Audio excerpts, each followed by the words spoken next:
Hello friends, book reading शॉर्ट्समध्ये तुमचं खूप खूप स्वागत आहे. आज आपण इकिगाई या पुस्तकाचे शॉर्ट्स ऑडिओ ऐकणार. इकिगाई हे बुक हेक्टर ग्रेसिया आणि मिरालस यांनी लिहिलेलं आहे. हे या पुस्तकाचे लेखक आहेत. तर या पुस्तकामध्ये दीर्घायुष्य जगण्याची कला शिकवली जाते.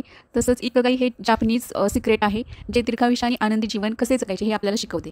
जपानमध्ये बघा एक आयलँड आहे, ओकिनावा नाव आहे त्याचं. तिथे राहणारे लोक सगळ्यात जास्त दीर्घायुष्य जगतात आणि जागतिक आरोग्य संघटनेनुसार जगातील सर्वाधिक आयुर्मानाचा विक्रम त्यांच्या नावावरती आहे. म्हणजे विचार करण्याची गोष्ट आहे की हे सिक्रेट कसं वर्क करतं प्रत्येकाला जाणून घेणं गरजेचं आहे. तर इकिगाईमध्ये बघा आपल्याला सुद्धा प्रत्येकाची एक इकिगाई असते, ते आपल्याला शोधायची आहे. स्वतःला समजल्यावरती प्रत्येक आपल्या स्वतःची इकिगाई शोधण्यासाठी 12 स्टेप्स आहेत. त्या स्टेप्स लक्षपूर्वक समजून घेऊयात. या स्टेप्स पहा आपलं जीवन बदलू शकतात. चॅनलवरती तुम्ही नवीन असाल तर सबस्क्राईब, लाईक, शेअर करायला विसरू नका. पहिली स्टेप आहे पहा, जीवनाचा अर्थ काय आहे.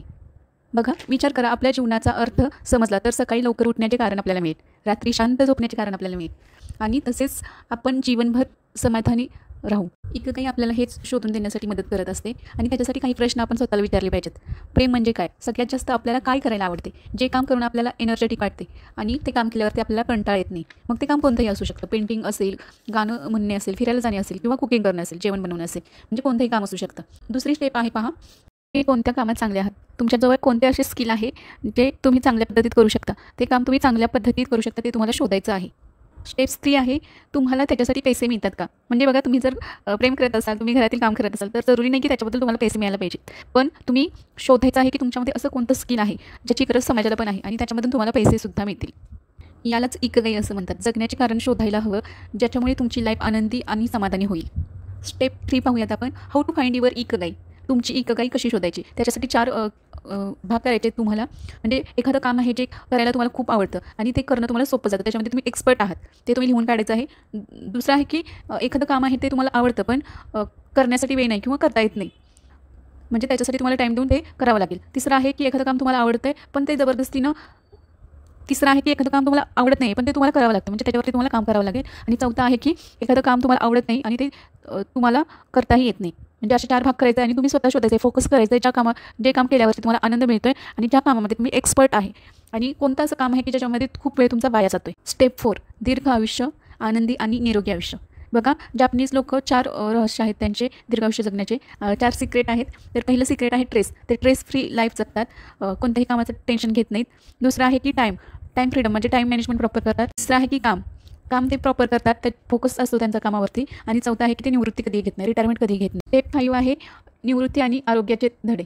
जपानमधील लोक रिटायर होत नाहीत आणि कामावरती त्यांचं खूप प्रेम असतं आणि त्याच्यामुळे ते रिटायर होत नाहीत आणि त्यांना गरजही पडत नाही. म्हणजे कोणतंही काम करताना ते आनंदाने आणि खुश होऊन करत असतात. त्यांचं पूर्ण फोकस असतो कामावरती. तसं आपण सुद्धा करू शकतो, पूर्णपणे कामावरती लक्ष केंद्रित करू शकतो. आणि हे सगळं का करायचं, कशासाठी करायचं, याच्यासाठी आपल्याला क्लिअर गोल हवं. स्टेप 7मध्ये सांगितलेलं आहे की कामयाब होण्यासाठी आपल्याला काही छोटे छोटे रूल्स आपल्या लाईफमध्ये ॲड ऑन करायला पाहिजेत. इकिगाईमध्ये सांगितलेलं आहे. पहिला आहे आपल्या आजूबाजूला चांगले मित्रमैत्रीण ठेवा. दुसरा आहे की आयुष्य हे संत गतीने जगा. तिसरा आहे जेवताना पोट भरून खाऊ नका, बॉडी शेपमध्ये ठेवा, म्हणजे आयडियल वेटवरती राहा आणि आजमध्ये जगा, प्रेझेंटमध्ये जगा, ॲक्टिव्ह राहा, रिटायर होऊ नका, नेहमी आनंदी राहा, निसर्गासोबत कनेक्ट राहा आणि प्रत्येक वेळी प्रत्येकाचा आभार माना आणि स्वतःच्या इकिगाई शोधा. अजून 5 स्टेप्स आहेत. सबस्क्राईब, लाईक, शेअर करायला विसरू नका.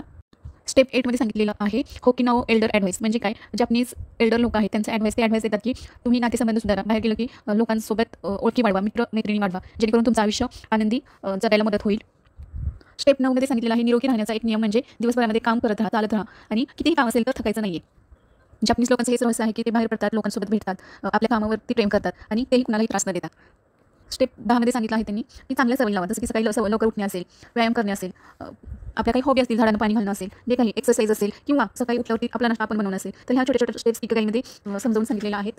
स्टेप 11 त्याच्यामध्ये लोकथेरपीविषयी सांगितलं आहे, म्हणजेच काय आपल्या जीवनाचे ध्येय. तर असं होतं की जीवनामध्ये ध्येय नसेल तर लोक टेन्शन, एन्झायटीमध्ये जातात आणि आयुष्य त्यांचं निराश होऊन जातं. तर लोकथेरपीमध्ये थेरपिस्ट त्यांना आपल्या जीवनाचं ध्येय काय आहे त्याच्या थ्रू गाईड करतात आणि त्यांना त्यांच्या जीवनाचं ध्येय गाठण्यासाठी प्रोत्साहित करतात. लास्ट स्टेप आहे त्याच्यामध्ये समृद्धी दिलेली आहे, खुश राहायला हवं, आनंदी राहायला शिका, चिंता करू नका, जगण्याचे कारण शोधा, निरोगी सवयी लावा, चांगले खा, झोप चांगली घ्या, मेहनत करा आणि स्वतःची इकिगाई शोधा. Thank you so much. धन्यवाद.